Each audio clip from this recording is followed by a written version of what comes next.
everybody, Styx here with the Token Minorities, bringing you another episode of Styx versus the Top of the Ladder.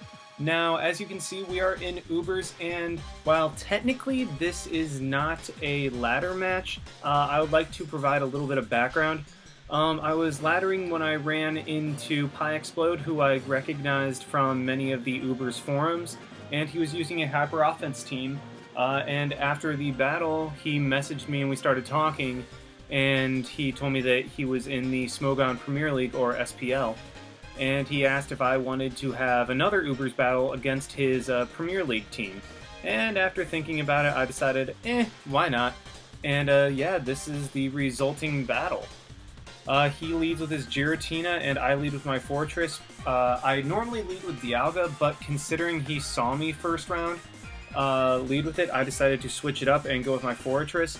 He immediately switches in his Heatran, and I do not want Fortress to stay in at all, so I go into my Ho-Oh expecting either Rocks or Lava Plume, as he just goes for his Rocks. Now, my Ho-Oh is completely offensive. It's an offensive tank set, and he knows that I have the Earthquake from the previous battle, so I just go for it right now. He switches in Giratina, obviously takes no damage. And at this point, I know Giratina can't really hurt me, so I just go for the Sacred Fire, hoping for the burn, get some chip damage on it. And unfortunately, that 50% is never when I want it, and he just goes for the Dragon Tail. Now, Regenerator will take care of that Dragon Tail damage, but I will have to switch back in onto Stealth Rocks as he drags me into Fortress. Now, you may have seen Toxic Spikes. I also carry Toxic on this for Giratinas and Flying types and such. Now, I'm able to get a Toxic off, which is beautiful because I do not think that this Giratina has Rest because it is a Giratina O and not the Great Wall set. And so any bit of chip damage will be beautiful on it. And at this point, I know that Fortress can take whatever hit he wants, so I just go for a Gyro Ball, get a little more damage off as he goes into his Heatran. Great play. And once again, Fortress has absolutely no business staying in, predicting the Lava Plume this time because he already has his Rocks up. I decide to go into my Dialga to get up my own Rocks because I don't see a spinner on his side. Maybe the Giratina or Arceus are defog sets, but I don't know what he's predicting. He's probably predicting the Ho-Oh and he went for Toxic. But I just go in Dialga, I go for my Rocks as he goes for the Lava Plume. And he doesn't get the burn either, so apparently nobody is going to get any burns at all this match.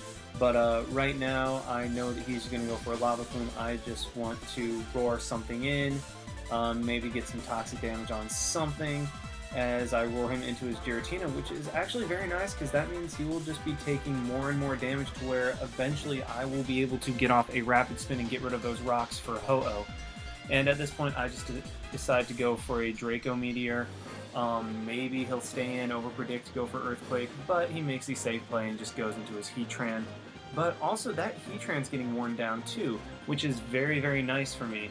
And obviously it takes little to no damage from a Draco, and now that I'm at half spec attack, I decide to switch out, go into my Ho-Oh again, because I can always just roost off the damage and threaten it out with Earthquake. But he makes a very good play and goes for the Toxic. It's a pretty safe move because Dialga obviously was not going to stay in, and Fortress was not going to come in, so he would have gotten a Toxic off on any of my other folks. And right here, I believe I am just going to go for the Roost at this point to recover off some of the damage. Actually, no, I just go for the Earthquake, trying to get rid of that Heatran and not overpredict as he goes into his Giratina O, who again has to switch in on Rocks and Toxic. Now, at this point, I just decide that it would be best to just get rid of that Giratina once and for all, and so I just decide to go for the Brave Bird. It will take me out in the process, but that is okay. I would gladly trade Ho-Oh for Giratina, because now his most likely Defogger is gone, and I can switch in Fortress on Ferrothorn and just Rapid Spin away the damage.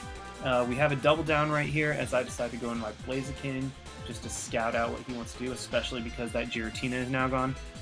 As he goes into his Kyogre. Now, this is great because I can just protect to see what he wants to lock himself into and then switch accordingly. I decide to Mega Evolve right here and just protect, scouting out as he goes for the Scald.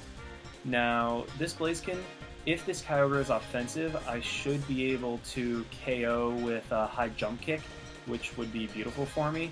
And so I go for it, and oh, that was so close to KOing. I don't know his investment, but I'm pretty sure it was a roll at that point. But at this point, Toxic will take him out. Toxic damage will take him out, and we have yet another double down right here. And so, looking at his team, I decided that Fortress would be the best because even though I'm in the rain, I can live a Lava Plume from Heatran, and I can finally get that Rapid Spin off.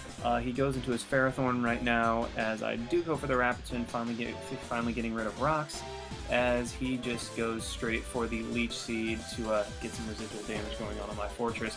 But at this point, I realize that his Ferrothorn has no business really staying in or setting up. He'll probably set up spikes, so I decided to go into my Arceus and try to start setting up and potentially win the game, as he does reveal that he is a spiker, so he is a spike stacking team, as it were. And I miss my Will-O-Wisp. Now, this Arceus set is actually very peculiar because it is the Extreme Killer set, but in lieu of Shadow Claw or Shadow Force, I run Will-O-Wisp because that way if their boosters such as Mega Kangaskhan or their own Extreme Killer decides to try to set up on me, I can win 1v1. And I finally get the burn off as he Toxics and Leech Seeds me, which I don't really want to try to get in and get in and set up against this thing. So I decided to go in my Dialga, threaten it out with Fire Blast, as he just sets up another layer of spikes. Now, both times that I've gone into Dialga, he's immediately switched into Heatran, so knowing that he's going to do that, I'm going to pull a double switch and go into my Kyogre, because nothing on his team wants to take a modest Water Spout. Even though Spikes did do a nice chunk to me, I still should be able to KO almost anything with my modest Water Spout in the rain. I do predict correctly, and he does go into his Heatran, as I'm just going to start firing off Water Spouts as he switches into his Ferrothorn.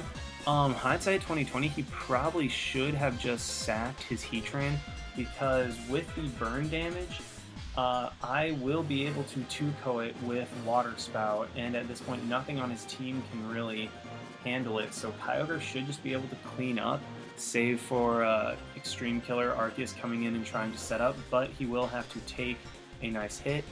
And it is revealed that he is Arceus Electric, meaning that he cannot Extreme Speed me and is most likely a special set, and Water Spout is able to just KO, and at this point I know that it is GG, because Kyogre straight up cleans up the rest of his team.